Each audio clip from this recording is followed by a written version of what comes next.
Hey everyone, welcome to my channel. तो ये है क्लास 8 की साइंस कॉर्डोवा पब्लिकेशन का चैप्टर नंबर 12 फ्रिक्शन हम पढ़ रहे हैं। ये हम यहाँ तक कर चुके हैं, ठीक है। मैंने सॉल्व करा दिया था, इससे पहले वीडियो आप देख सकते हैं। नाउ आज हम करेंगे friction is an evil, disadvantages पढ़ेंगे। इससे पहले वाली वीडियो में हमने एडवांटेजेस पढ़े थे। Now damage to the machines. अब किसी भी मशीन को ये डैमेज कर सकता है। कैसे कर सकता है? When you rub your palms against each other it generates some amount of heat due to friction between the palms. ये हम जानते हैं, ठीक है। जब हमें सर्दी लगती है तो हम ऐसे ऐसे ही तो करते हैं ना, ताकि वो हीट जनरेट हो, right? So when the moving parts of a machine are rubbed together, a lot of heat is produced due to friction between them. This heat can damage the machine gradually.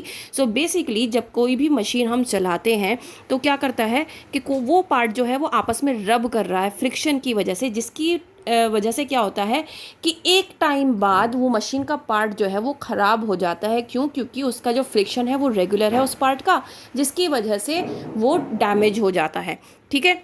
Then wear and tear मतलब friction causes wear and tear of the parts of the machine in contact. मतलब जब इन contact, मतलब दो objects जब एक साथ contact में आते हैं जिसमें फ्रिक्शन लगता है, तो क्या होता है कि वहाँ पर वियर एंड टीयर वाली पॉसिबिलिटी भी ज़रूर होती है, क्योंकि दस the life time of the machine is reduced. इससे क्या होता है कि लाइफ टाइम जो है उसकी मशीन की रिड्यूस हो जाती है। जैसे कि आप अगर जूते पहनते हैं, तो जूते जब पहनते हैं तो आपके जूते की सोल का जो कांटेक्ट है वो ग्राउंड से रहता है, जिसके बीच में दोनों में क्या रहता है? कांटेक्ट रहता है, फ्रिक्शन रहता है। और एक टाइम बाद आपने देखा होगा कि आपका जो जूता है वो नीचे से ख़राब हो जाता है। उसका रीज़न क्या होता है? रेगुलर फ्रिक्शन, ठीक है। रेगुलर फ्रिक्शन मतलब वियर एंड टियर हो गया, वो लंबे समय तक नहीं चलेगा। तो बेसिकली ये क्या होता है, ये कहीं ना कहीं मतलब डिसएडवांटेजेस भी हैं फ्रिक्शंस के। सो इसी तरीके से आपको एग्जांपल दिया है, जो टायर होता है किसी भी व्हीकल का, उसको जब हम देखते हैं कि एक टाइम बाद वो नीचे से ख़राब हो जाता है, कई बार पंक्चर भी हो जाता है। अगर कोई नुकीली चीज़ बीच में पड़ी है उससे पंक्चर भी हो जाता है। तो ये बहुत सारे ऑप्शंस यहाँ पर गिवन हैं कि वेयर एंड टियर कैसे हो जाता है और किस तरीके से जो डिसएडवांटेजेस है फ्रिक्शन के वो भी गिवन है, ठीक है। नाउ लॉस ऑफ एनर्जी क्या है? Friction always opposes the relative motion between any two objects in contact, therefore extra energy is spend in overcoming friction. मतलब जो फ्रिक्शन जो है वो क्या करता है, जो रिलेटिव मोशन ऑलरेडी प्रेजेंट होता है दो ऑब्जेक्ट्स के बीच में, उसको अपोज करता है, जिसकी वजह से एक्स्ट्रा एनर्जी उसमें लगती है। सो friction involves an expense of energy. For example, as much as 10% of petrol burnt in car is used to overcome the friction of the engine. तो यहाँ पर इंजन को चलाने के लिए जो 10% होता है पेट्रोल का, वो उसी में लगता है, ताकि इंजन अच्छे से काम कर सके और वो स्टार्ट हो सके। आपने कई बार सुना है कि इंजन गर्म हो गया, सुना है ना? तो इंजन गर्म कब होता है? जब आपने कार बहुत ज़्यादा चला ली, ठीक है, तो फ्रिक्शन की वजह से वो बहुत ज़्यादा हीटअप हो गई आपकी गाड़ी, जिसकी वजह से क्या होता है, एक टाइम बाद वो चलनी बंद हो जाती है। फिर क्या कहते हैं हम, भाई रास्ते में बीच में खड़े हो गए। फ्रिक्शन की वजह से क्या हो रहा है कि वो आपस में क्योंकि इंजन काम कर रहा था पूरे टाइम, हम ट्रैवल कर रहे थे, इंजन पूरे टाइम काम कर रहा था, एक टाइम पे आके वो गर्म हो गया। उसके बाद कब आपकी गाड़ी चलेगी? आपकी गाड़ी तब चलेगी जब आपका इंजन ठंडा हो जाएगा। क्यों? क्योंकि वहाँ पर बहुत ज़्यादा हीट प्रोड्यूस हो गई उस एरिया में, जिसकी वजह से आपके इंजन ने काम करना बंद कर दिया और आपकी जो कार है वो स्टॉप हो गई, ठीक है।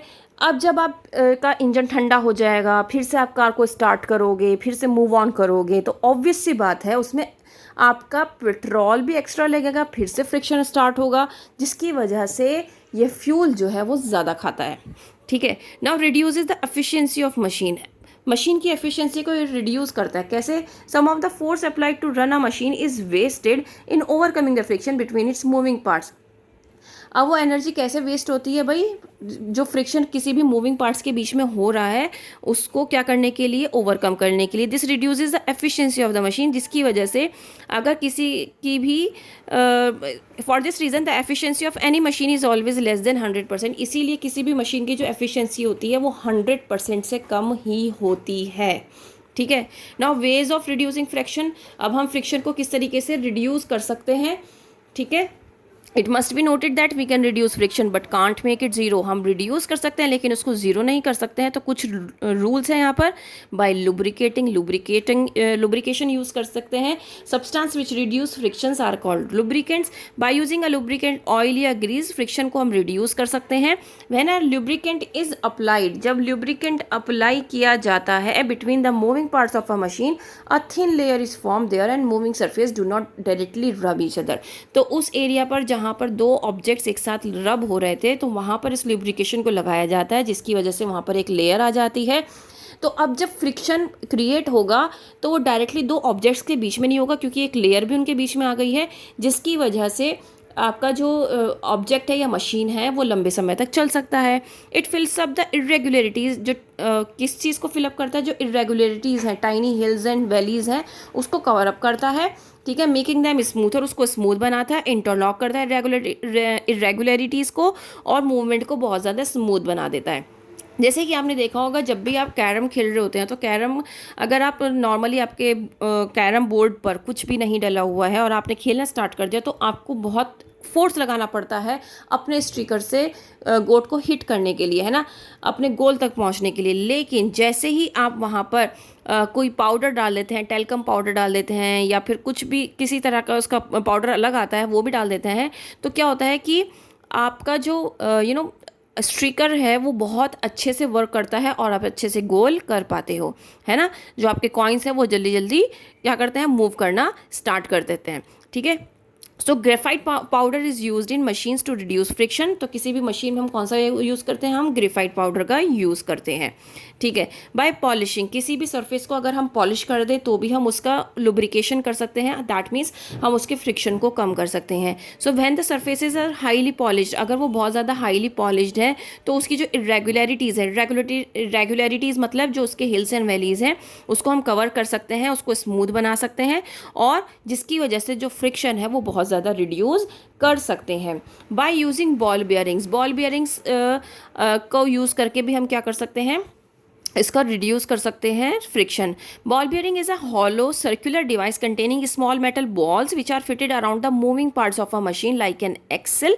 The ball bearing reduces the friction by converting sliding friction into rolling friction. अब यहाँ पर बॉल बियरिंग्स का यूज़ करके क्या किया, स्लाइडिंग फ्रिक्शन को रोलिंग फ्रिक्शन में कन्वर्ट कर दिया, जिसकी वजह से क्या हो रहा है, उसको मतलब ये एक लुब्रिकेशन का ही काम किया है, हमने उसको कन्वर्ट कर दिया रोलिंग फ्रिक्शन में। जैसे कि एक्सेल होता है, मशीन में फिट किया जाता है, ball bearing rotates, then the metal balls also roll and hence the friction is reduced.